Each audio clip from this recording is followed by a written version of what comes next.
Good morning, students. Welcome to today's business studies class. Today, we are going to learn about nature and purpose of business part 2. Already we have discussed about what is business, what is its nature, what is economic activity and non-economic activity in our previous chapter. Today, in a continuation to that, we are going to discuss any economic activity can be divided into three parts. That is, this can be the classification of business also, we can say. It can be divided into three parts, this economic activities. First one is business, second one is a profession, and third is a employment.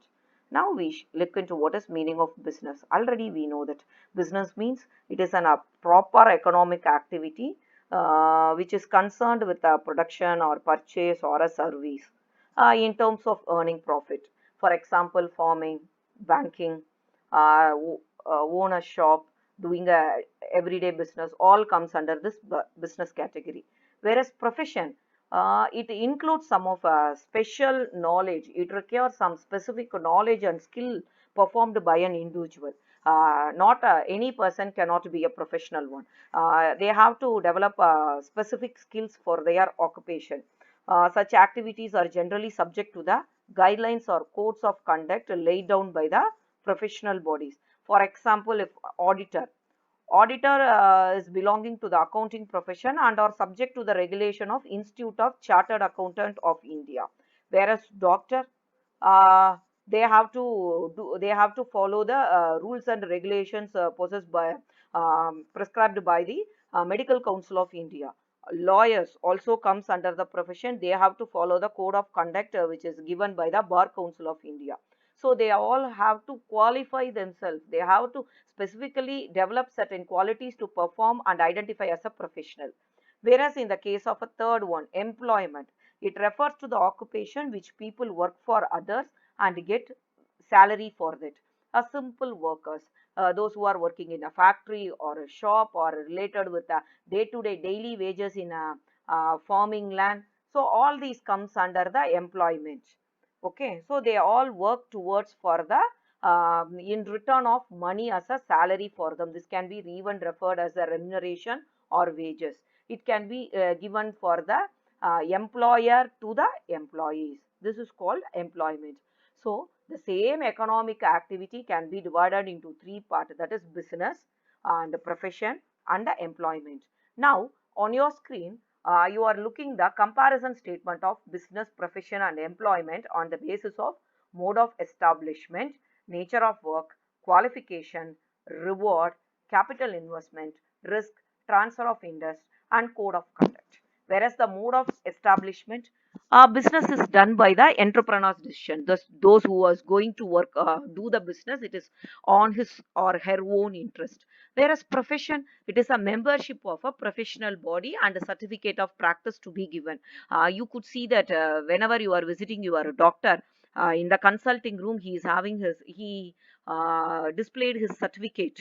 The Medical Council of India is given. He is qualified as doctor and which year, from which college he is qualified. It is a membership given by the professional body. Employment letter, employment, it is nothing but simple appointment letter, offer letter given. This is nothing but a service agreement. And nature of work is, it can be for a business, it can be provision of goods and service to the public. Whereas profession, it is a specialized and personalized expert services.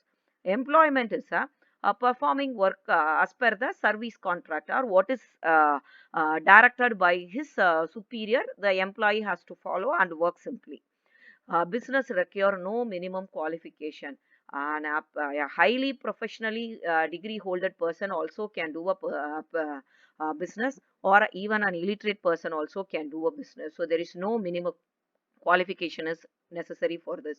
Whereas profession, expertise and training in a specific field is a must. Where employment, we can't say that there is a highly required qualification is there or no minimum qualification. It is only decided by the employer. Those uh, going to offer the service, that is those who are going to give the employment for the person, they are going to decide what is the minimum qualification required for that particular one. If they are going to just admit for an office assistant, they won't require a degree. They just want a person with know to read and write. If they want to appoint for a accountant, then they should know they have to work with a knowledge of computer, tally package in computer should be aware of them. So this qualification is fixed by the employer.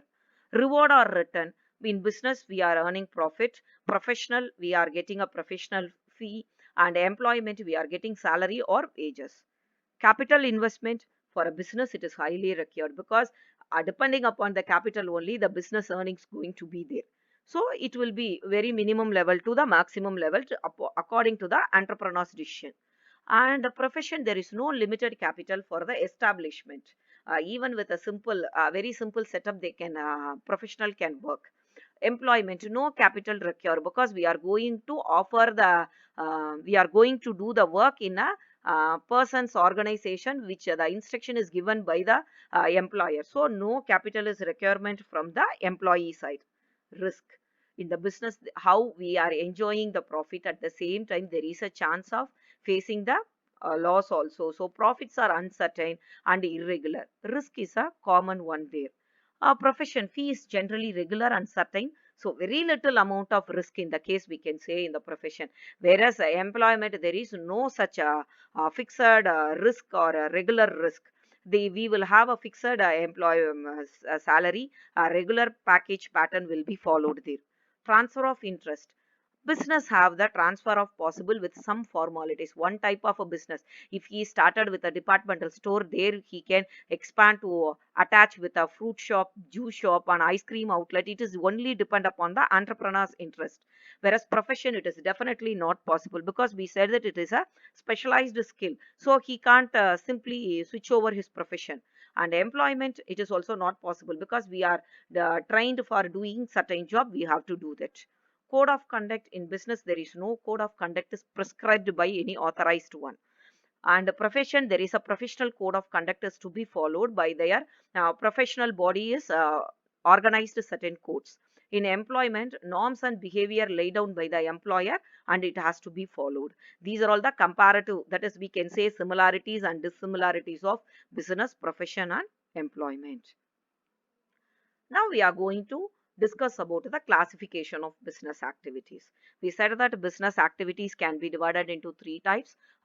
Recently we have discussed about that. It can be a business, it can be a profession, or it can be a employment. This business activity can be further divided into two broader classification as industry and commerce. Today we are going to discuss completely about what is industry and its subdivisions.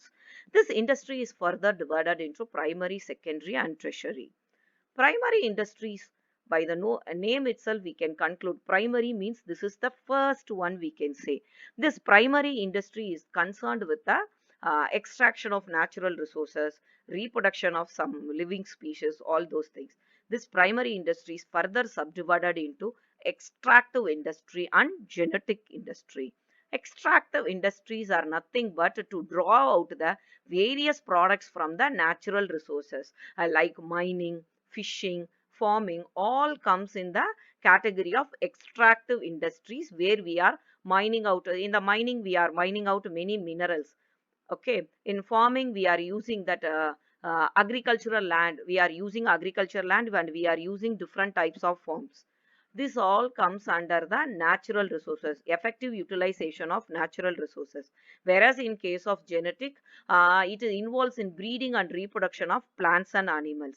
We can for example we can say poultry farming, cattle farming, pisciculture, all these comes under the genetic. It involves in the reproduction of plants and animals. Even you can say about some artificial hybridization, tissue culture, all comes under this genetic. Secondary industry. In the primary industry, what we have done is a raw material. If it is comes, it is processed, and it is reaching to the public or to the common man as a finished one is done by the secondary industry. For example, in the primary industry, we said that mining is a primary industry activity, where we have done, for example, you are mining that iron is mining there. We can't use iron as such, but in the secondary industry it is processed in terms of some methodology, and it is reaching to the public or a common man in terms of a steel. Then we can say that a steel is a finished product, and we can say this is a secondary industry where the finished product is reaching to the public. The secondary industry is further subdivided into two categories as manufacturing industries and construction industries. Let us discuss about this. Manufacturing industries are engaged in the process of conversion of raw material into completely finished good or partially finished goods. By the name itself, manufacturing, they are going to manufacture. The output can be a completely finished one or it can be a semi-finished good. This manufacturing industry is further subdivided into four different parts. The first one is analytical industry, which analyzes and separates different elements from the same minerals. Like we can say about petroleum extraction. In our secondary class, we have learned about how the extraction of petroleum. We are not only arriving with the end product of petroleum. We are deriving from that kerosene. We are deriving with the diesel oil, and we are deriving with naphthalene balls. So many things we are arriving. So it is a big process. The next one is synthetical industry, which combines various ingredients to form a new product.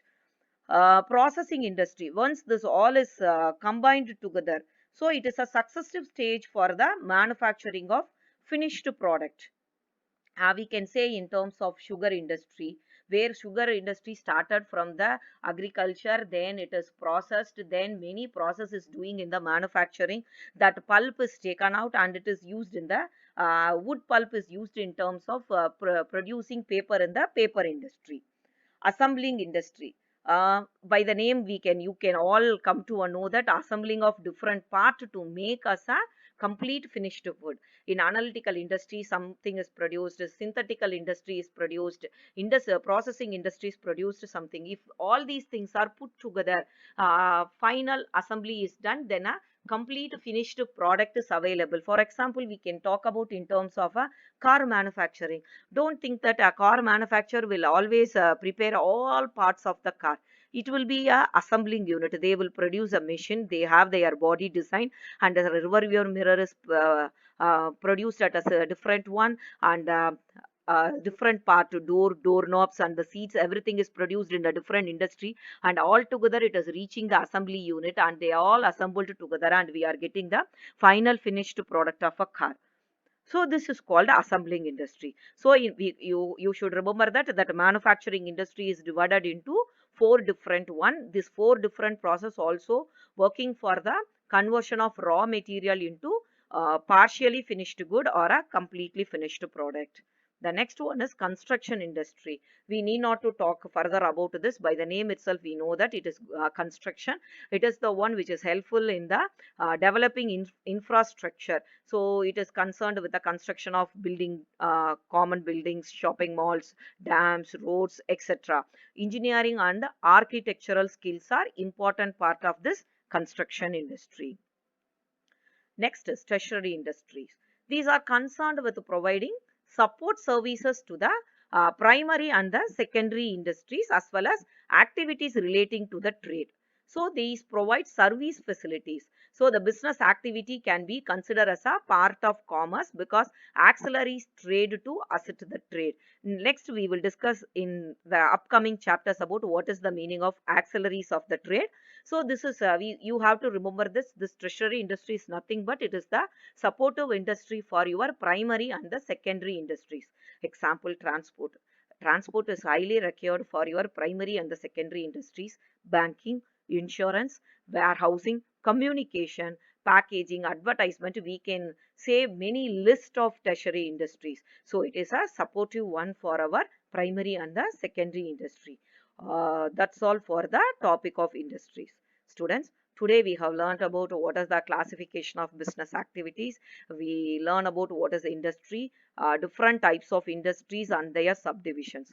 Kindly go through all these topics in your NCERT textbook.